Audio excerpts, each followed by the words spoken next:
Just days after the second impeachment of outgoing President Trump and days before the inauguration of incoming President Biden, it's time for our regular Politics Monday duo. That's Amy Walter of the Cook Political Report and Tamara Keith of NPR. It's so good to see both of you, and this is the last time the three of us will be gathering on a Monday during the Trump presidency. So, Tam, let's start by talking about that. So much has happened in the last days of President Trump's time in office. But when you think about his legacy, what are you thinking at this point? You know, every time we think we know what his legacy will be, more things happen. And, you know, in the end, his presidency ended with him denying the results of the election, leading his supporters into believing something that caused an insurrection. And he also did oversee the loss of the House and the Senate for Republicans. And he was impeached a second time. So in the end, there's a lot of stuff on that last couple of months' resume that tarnishes what many of his supporters say were good things, like passing the tax cuts or building the wall. I mean, you talk to supporters of the president, and they still love what he did on policy. That's what they'll say again and again. But in terms of the overall picture, gosh, there's a lot to tarnish what his supporters like. Yes, there is, and people will point to his foreign policy and say there are aspects of that they like. But you're right, so much of that getting overshadowed right now. Amy, you've taken a look, among much else, at the public opinion polls here at the very end. What are the American people saying when they look at President Trump? Right, Judy, we've had a lot of polls that have come out this week. You know, this is the sort of typical time when the final moments of a presidency to sort of check in, as you said, about how people feeling about the outgoing president and then the incoming one. And these, of course, were all taken since the events at the Capitol on January 6th. What we find is there's been a drop in the president's overall approval rating, on average about 6 points across all of these different polls. You have some polls that show the president at historically low ratings. Pew had him at 29% job approval rating. Others, like the NBC Wall Street Journal poll, that show him basically where he's been for most of his presidency, right around 43%. But what is notable, Judy, is that in almost every single one of these polls, 75 to 80+% of Republicans continue to give the president high marks, think that he's done a good job, is currently doing a good job as president. And that matters because of its impact on the people that are sitting in Congress right now. There's not a political incentive for Republicans to distance themselves from the president. And as Tam pointed out, this is a legacy that certainly not only is it right now not looking very good, he has one of the lowest overall approval ratings in Gallup history leaving office, but it also means that he's going to have a legacy, I think, that's going to continue to evolve even in these next few months. I mean, every president, right, over time sees his legacy change and evolve.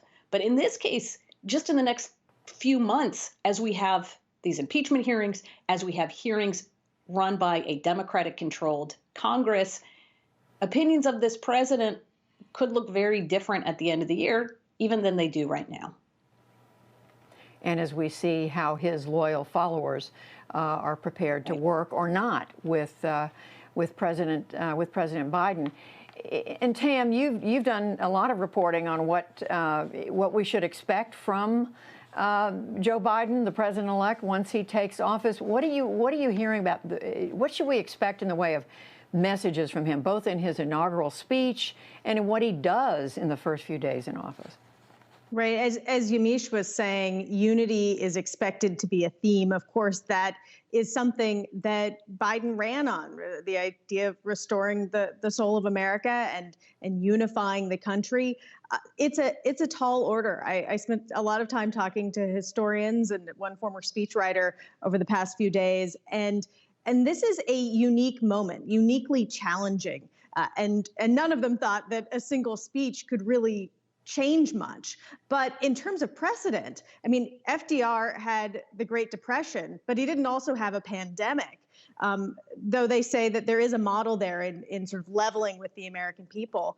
And the other example that they thought of was potentially Richard Nixon, which is ironic because his legacy is not one of unity, to say the least. But he came in at a time of great social and racial division in the country. In essence, Biden doesn't have a guidebook to follow here. There isn't a playbook for this. It's going to be a challenge. And then he will come in and do a lot of executive actions, as presidents have come to do, reversing as much of what his predecessor did as he possibly can.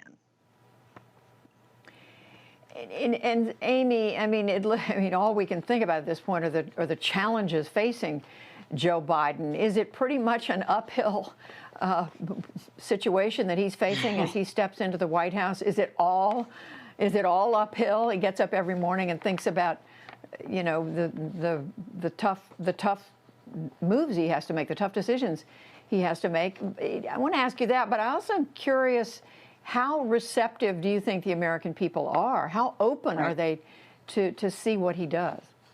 Well, that's what I was going to say, Judy, is it's one thing to come into office with all these challenges in front of you. It's another thing to come in at a time where we're as polarized as we are.